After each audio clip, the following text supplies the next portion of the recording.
hallelujah. Bíbélì wípé Ọlọ́run fẹ́ onínú dídùn àti ọlọ́rẹ. Mo rò pé rí mi bí ara mi ṣe wú. Auditorium wa ó tú àkókò fún wa láti bẹ̀rẹ̀. So láti bí ọdún mélòó kan láti wà lórí ilẹ̀ nǹkan kékeré kan sí orí ẹ̀ nǹkan tá a kàn sórí ẹ̀ náà lẹ̀ ń wò yìí. So mo dẹ̀ notice pé ibi ẹ̀yẹn ò gba èrò mọ́ rárá, kò gbà wá mọ́. So that is why I plan wípé lọ́dún yìí a gbọ́dọ̀ bẹ̀rẹ̀ pẹ̀lú àṣẹ Ọlọ́run. Torí nígbà tí mo sùn tí mò ń gbàdúrà, èmi ń béèrè lọ́wọ́ Ọlọ́run wípé Olúwa, mo fẹ́ kí o pèsè owó tá a máa fi bẹ̀rẹ̀. Ohun tí Ọlọ́run sọ fún mi ni wípé owó tó ń fẹ́ fi bẹ̀rẹ̀ lé òun kò dìgbà tí mo bá gbàdúrà kó òun Ọlọ́run tó provide, pé òun Ọlọ́run ti release owó yẹn already, pé àwa ọmọ Ọlọ́run ni ó máa lò fún iṣẹ́ yẹn. Ọlọ́run dẹ̀ fìdí rẹ̀ múlẹ̀. So 3,500 block wọn ti kún tán rárá. Ó ní Ọlọ́run lo ẹnìkan láti rà fún wa. So àwọn block náà ni wọ́n tiẹ̀ tí wọ́n ṣe bẹ̀rẹ̀ sí ní kólé. So now Ọlọ́run gbé ẹnìkan dìde láti ra irin fún wa. So irin tẹ́lẹ̀ yẹn rà lọ bí almost 1 million and something naira. Wípé àwọn fẹ́ kí ilé yẹn bẹ̀rẹ̀. So ìgbà tí Ọlọ́run ti lè lo ẹnìkan yẹn, mo gbàgbọ́ wípé Ọlọ́run sì ní àwọn èèyàn kan lọ́kàn. Bí Ọlọ́run bá lo àwọn èèyàn kan láti kọ́ redeem camp bó ṣe tóbi tó yẹn, bí Ọlọ́run bá lo àwọn èèyàn kan láti kọ́ gbàgádà fún deeper life bó ṣe tóbi tó yẹn, bí Ọlọ́run bá lo àwọn ènìyàn kan láti kọ́ mountain of fire bó ṣe tóbi tó yẹn, bí Ọlọ́run bá lo àwọn èèyàn kan láti build orí òkè ńláńlá bó ṣe tóbi tó yẹn, mo ní gbàgbọ́ wípé Ọlọ́run sì ní àwọn ọmọ tiẹ̀ náà tó lè lò fún iṣẹ́ irú eléyìí. Kì í ṣe pé nígbà míì ó lè má jẹ́ nǹkan tó tóbi lèyìn ó fi ilẹ̀ fún Ọlọ́run, ó lè jẹ́ nǹkan tó kéré. So mo tí ẹ̀yin bá fi ilẹ̀ tèmi bá fi ilẹ̀, iṣẹ́ yẹn á ṣe kí ni o, iṣẹ́ yẹn máa yá. Bí Ọlọ́run bá lè release irú àwọn nǹkan báyìí, so mo ní gbàgbọ́ wípé kí oṣù kejì tó dé ìdajì a máa fi ìpìlẹ̀ ilé yẹn lélẹ̀. So ẹnìkan wá bẹ̀rẹ̀ lọ́mọ mi pé dáàdì kí làwọn nǹkan tó kù tí ẹ ní ìdí fún iṣẹ́ yìí. Ó lágbára ọ̀dà wọ́n ti rarin blọọkù tó ti ẹ̀ máa gbé foundation ti wà nílẹ̀. So ohun àkọ́kọ́ tó kù ni pé a ní ìdí ọkọ̀ òkúta. So àwọn bóyá ńláńlá bíi mẹ́ta, a dẹ̀ ní ìdí iyẹ̀pẹ̀, a dẹ̀ ní ìdí 700 bag of cement.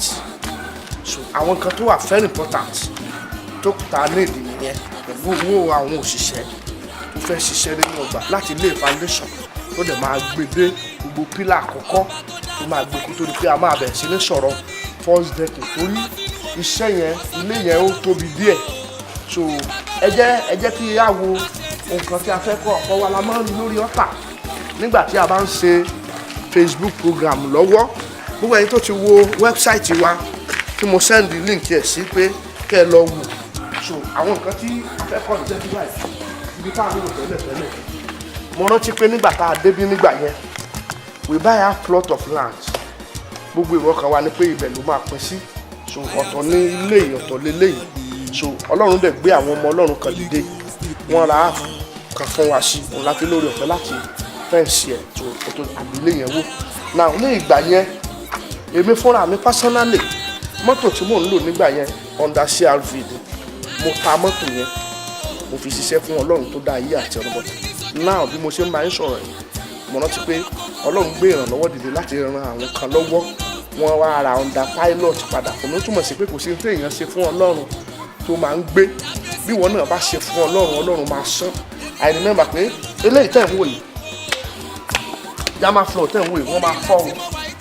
But nígbà yẹn tá a fẹ́ ṣe, táwa ti rò wípé àti débi tá a lọ kákan máa kọ́ ọmọ Ọlọ́run kan ni Ọlọ́run lò tó kówó ẹ̀ sílẹ̀ bí almost 400,000 nígbà náà tá a fi ṣe Jama floor yẹn. So a dẹ̀ ṣe gbogbo ìwọ kan wa ni pé kákan máa kọ́lé lọ. Ọlọ́run sọ wípé ohun tó ń lé fún wa kò jù bẹ́ẹ̀ lọ. Ẹ̀yin náà wo ọ̀pọ̀lọpọ̀ àwọn èrò. So ẹ wo ọ̀pọ̀lọpọ̀ àwọn èrò tí wọ́n wá gbàdúrà ní ibi báyìí. So ẹni tí èrò gbogbo àwọn tó wá sí program wa ní December nínú no more roadblock, ẹ ẹ rí i pé ibi báyìí ò gbà tọ́ ohun tá a fẹ́ kọ́ lélẹ̀ this is our vision tí ẹ bá ti lórí website ohun tá a fẹ́ kọ́ lè ní ìsàlẹ̀ níbí ibẹ̀ ní NGO wá wà a fẹ́ mọ gbogbo àwọn ọmọ tí àwọn òbí wọn tí wọn ò ní orí ọ̀fẹ́ láti lágbára láti rán wọn lọ sílé ìwé a fẹ́ ní lesson fún wọn láti máa kọ́ wọn free of charge so a máa kọ́ wọn títí tọ́lọ́run fi sọ di ilé ìwé ńlá so but akọ́fẹ́ bẹ̀rẹ̀ níbì kan orí ìsàlẹ̀ yìí so àwọn ọmọlẹ́rí tí wọ́n mú wọlé yẹn tẹ́ bá rí kíní yẹn dáadáa so ní ibi báyìí níbẹ̀ la ṣe sí hospital ló wà bí ilé ìgbẹ̀bí so ara nǹkan tó wà ń pàwọ́ ni pé gbogbo àwọn tó kù díẹ̀ káàtó fún tí wọn ò ní so tí wọ́n dẹ̀ wà ní ipò ìlóyún tí wọ́n bá ti ń wá kán máa gba kán wá máa bímọ so ìjọ ọ̀dẹ̀ tó máa ṣe ìrànlọ́wọ́ ẹrù ọmọ yóò máa ṣe fún wọn láti ṣàwá NGO plan wa nìyẹn láti ran àwọn aláìní lọ́wọ́ kí Ọlọ́run ràn wá lọ́wọ́ ní òkè yìí bíbá yìí tẹ̀ ń wò yìí níbẹ̀ ni auditorium máa wà then gallery máa wà lókè gbogbo àtàwọn àtàwọn ọmọ sí èsì kan tí wọ́n pè ní Macaulay ní mo ṣe bí wọ́n ṣe kọ́ sí èsì yẹn rẹ̀ that's our plan fún ọjọ́ òní àti ìmọ̀ nǹkan tí Ọlọ́run ṣe máa tún expand yẹn dà lọ́jọ́ ọ̀la. Now we want to start on this and we still need a lot of things.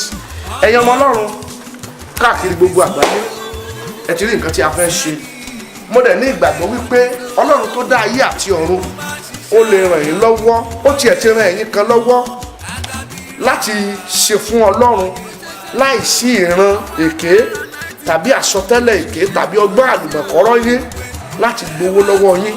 Now bí Ọlọ́run bá fẹ́ nírú orí ọ̀fẹ́ bẹ́ẹ̀ mo fẹ́ kẹ́ ẹ dìde kẹ́ ẹ support wa ó lè ṣe fún Ọlọ́run ṣe é gbọ́lẹ̀ kan nígbà tá a fẹ́ ra lẹ̀ I sold my car under CRV mọ́tò tí mò ń gùn gbà ẹ̀ tẹ́pẹ́ láàrin àwọn ìránṣẹ́ Ọlọ́run so ọba ni mo jẹ́ nígbà náà tí wọ́n bá ti rí mọ́tò yẹn torí mo lò tó nìtì dáadáa bóyá mo tiẹ̀ lo mọ́tò yẹn oṣù mẹ́rin lọ tí wọ́n fún mi kó tó di pé mo ta mọ́tò yẹn but now Ọlọ́run gbé àwọn olùrànlọ́wọ́ kan dìde wọ́n tún wá ra under pilot fún mi ẹ wo ìyàtọ̀ tó wà nínú CRV àti pilot ṣe é fi Ọlọ́run lágbára so mo nígbàgbọ́ wípé ó lè ṣe nǹkan yìí fún Ọlọ́run kọ́lọ́run mọ́ sí fún ẹ gbogbo ẹ̀yàn ọmọ Ọlọ́run ẹ dìde káàkiri gbogbo àgbáyé níbi tẹ́ ẹ ti ń gbóhùn Adéfisóyè lójoojúmọ́ ẹ wá ṣe fún Ọlọ́run mo sì mọ̀ wípé bí ẹ ti ṣe Ọlọ́run yóò sàn ìbẹ̀rẹ̀ kì í sọ́njẹ́ àfẹ́ tó bá polítì tó dópin ṣùgbọ́n ẹ gbọ́ Olúwa báyìí lolúwa Ọlọ́run àwọn ọmọ ogun wí gbogbo ẹ̀yin ènìyàn tí ẹ dìde fún iṣẹ́ yìí ìwọ tó ra rẹ fún wa